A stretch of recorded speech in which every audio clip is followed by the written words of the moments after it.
Assalamualaikum warahmatullahi wabarakatuh. Okey, hari ini kita akan belajar pola nombor. Okey, sekarang kita nak kelaskan pola nombor mengikut nombor genap ataupun nombor ganjil. Apa itu nombor genap? Okey, nombor genap ini bermakna nombor yang tiada baki apabila kita bahagikan dengan 2. Nombor ganjil pula bermakna nombor yang ada baki apabila kita bahagikan dengan 2. Okey, jom kita tengok contoh. Contohnya, ini dia dah bagi satu kumpulan dan ini satu kumpulan. Sekarang, tugas kita adalah untuk mengkelaskan kumpulan nombor ni ataupun nombor ni sama ada mereka tergolong dalam pola nombor ganjil ataupun pola nombor genap. Okey, macam mana caranya? Okey, jadi kita tengok satu per satu, 14, 16, 18. Okey, kita cuba bahagikan satu per satu dengan 2.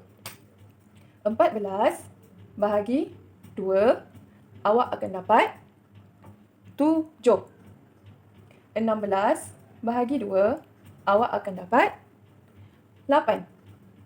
18 awak bahagi 2, awak akan dapat 9. Jadi ada baki tak? Tak ada. Jadi bermakna ini adalah nombor genap. Untuk lebih membuktikan lagi, kita tengok pula dekat sebelah. 21, 19, 17. Kita cuba bahagikan dengan 2 juga.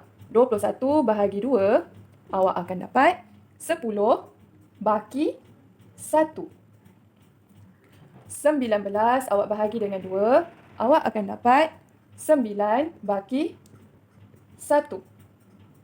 17 bahagi dengan 2, awak akan dapat 8 baki 1. Bila ada baki, bermakna ini adalah nombor ganjil. Jadi kita dah dapat kelaskan pola nombor. Ini adalah pola nombor genap dan ini adalah pola nombor ganjil. Okey, kita tengok contoh seterusnya. Sekarang ni soalan bagi awak satu rangkaian nombor 13,642, 13,644 dan tempat kosong. Jadi tugas kita sekarang, kita nak isikan tempat kosong ni dengan nombor apa? Macam mana kita nak cari nombor yang sepatutnya berada di tempat kosong ni?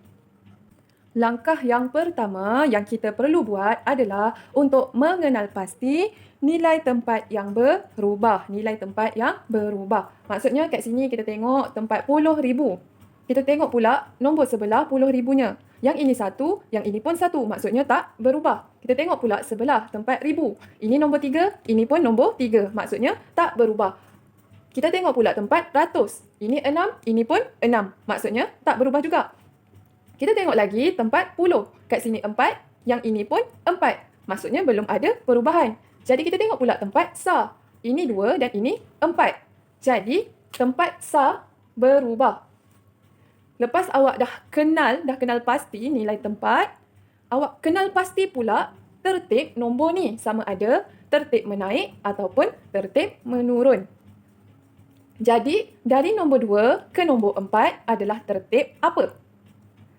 Betul, tertib menaik. Jadi bila menaik bermaksud dari sini ke sini adalah operasi tambah. Jadi kita secara automatiknya kita tahu dari sini ke sini pun operasi tambah. Cuma sekarang kita tak tahu kita nak tambah berapa.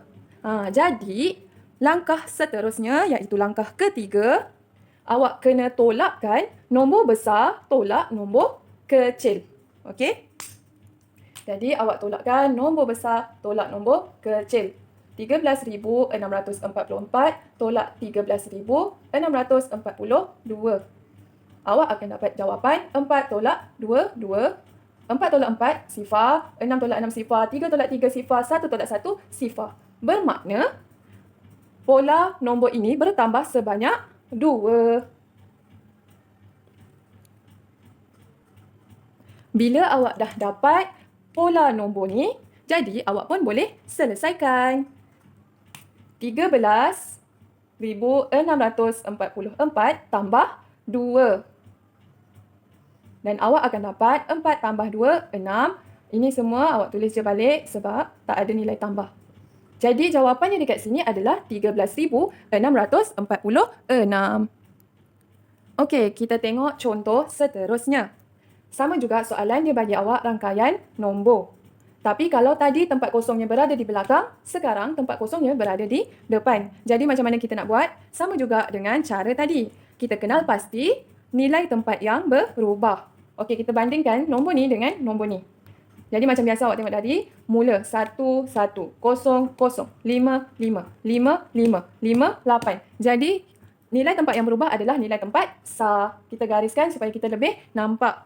Kemudian bila kita dah tahu nilai tempat yang berubah, barulah kita kenal pasti nombor ini adalah tertib menaik ataupun menurun. Kenal pasti tertib. Jadi tertib ini 5 ke 8 bermakna ini adalah tertib menaik. Okey, bila menaik maksudnya tambah. Bermaksud tempat kosong ni juga dari sini ke sini operasi tambah. Selepas itu kita perlu tolakkan nombor besar, tolak nombor yang kecil untuk kita tahu nilai apa yang kita kena tambah. Jadi 10,558 kita tolakkan dengan 10,555. 8 tolak 5 awak akan dapat 3. Yang lain awak tolak akan dapat sifar. Bermakna nilai pola itu adalah 3. Bertambah sebanyak 3.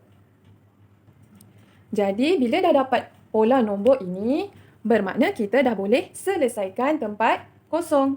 Tapi kita kalau tadi, bila garis kosong tu dekat belakang, kita tambah. Kalau garis kosong tu dekat depan, kita kena tolak. Sebab apa cikgu? Sebab ini adalah rangkaian nombor mengikut tertib menaik.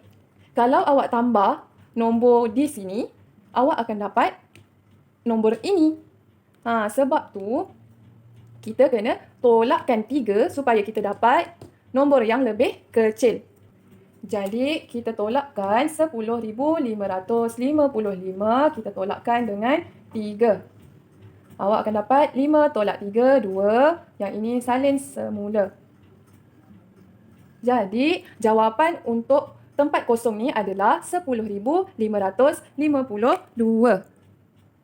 Kalau masih ada yang tak faham lagi kenapa kena tolak, okey, cuba kita tengok tertib ini adalah tertib menaik.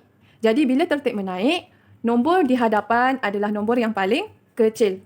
Kalau awak tambahkan 10,555 ni, awak tambahkan dengan 3, awak tak akan dapat jawapan kat sini. Awak akan dapat jawapan kat sini. Okey, sebab tu kita kena tolak. Seterusnya, kita nak masuk subtopik baru iaitu bundarkan nombor. Contoh soalan, bundarkan nombor pada puluh ribu yang terdekat. Okey, kita kena fahami soalan bahawa soalan nak bundar pada puluh ribu yang terdekat. Nilai tempatnya adalah 10,000. Jadi awak tengok nombor yang dia bagi 346,728. Kita kena kenal pasti nilai tempat 10,000 pada nombor ini.